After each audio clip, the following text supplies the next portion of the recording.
snowball method versus the avalanche method. Which am I doing in order to pay off my debt? So I'm most likely going to go with the avalanche method because seeing those high interest rates really just hurt my heart.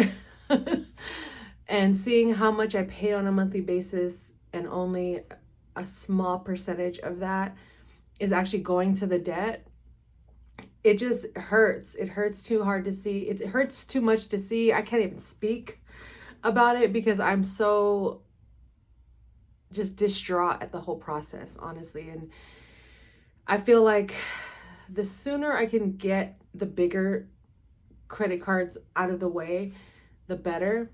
But before I really start tackling my debt, I want to focus on one, increasing my income. Being self-employed, it's a volatile lifestyle. You don't know when you're going to get your next check. And when you do, you have to think about, when am I going to get my next check? So you're not really able to fully celebrate those payments right out the gate, especially if you're just getting started or you're starting over. And I feel like I'm in a season of just starting over. So I want to make sure, one, I'm prioritizing my income. Making sure I'm increasing my income, whether it's through my business, side hustles, if I have to get a job, selling things in my house, there's money all over the floor, doing focus groups, whatever I have to do, right? Increase my income. Second is bulk up my savings. And I just mean cash. I know some people may say, well, put it in the stock market, put it in a high yield savings account, put it in a trust account, bonds, all that stuff. I hear you. I really do. And I have all of those accounts. Don't get me wrong. But I want to save cash first. And that number is $2,000. I feel like I can do that initially. Just save $2,000 in cash so I could have that. This is my plan, by the way. I'm not following any particular guru's method. I'm taking everything I've learned from every guru, whether I like them or not, or agree or disagree. I'm taking everything I've learned, applying it to my life, where I'm at currently financially, where I'm at with my career, where I'm at mentally, faithfully, spiritually, all of that.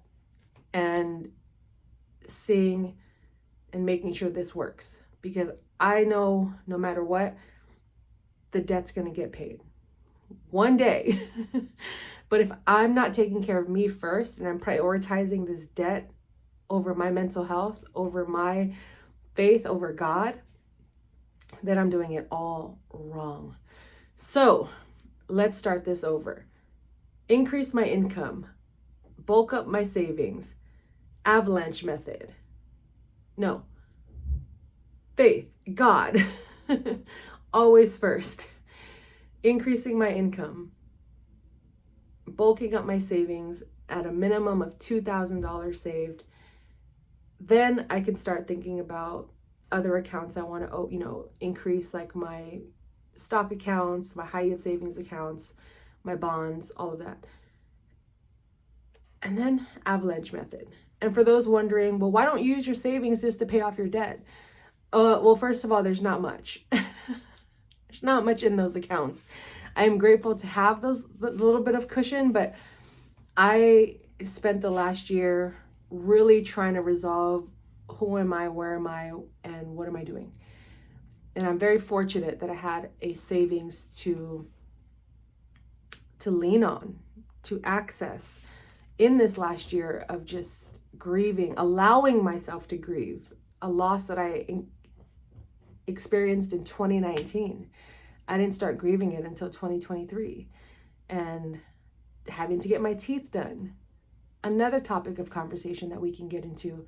Before you get your teeth done, watch this, because it was a lot of debt added into the pile,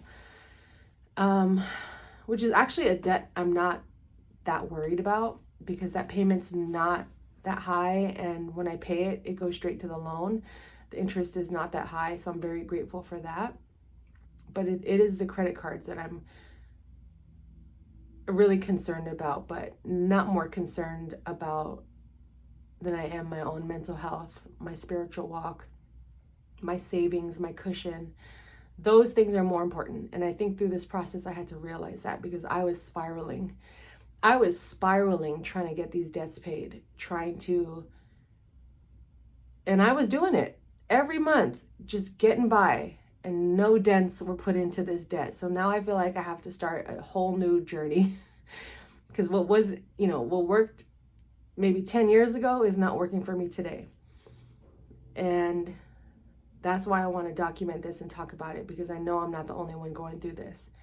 So if you relate to this, and I'm just no longer afraid of missed payments or late fees.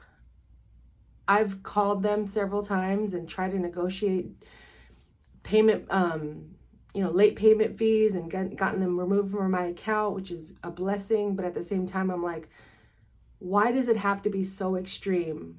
I get it's like your punishment because you're not the responsible one, but life is so serious that there should be, and maybe there is. If there is, please let me know in the comments, but there should be, before you go and settle your debt with a creditor and it ruins your credit for the next 10 years, why can't there be some sort of in between?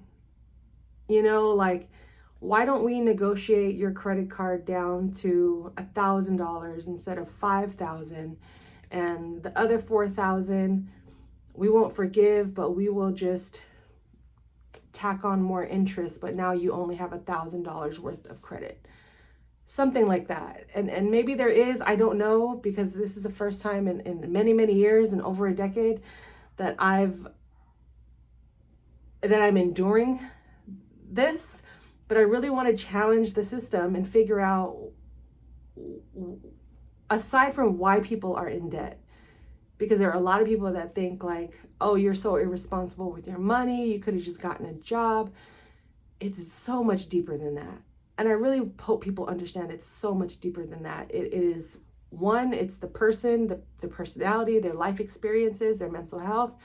Two, it's the system that is built against many people that aren't able to afford a car and a house.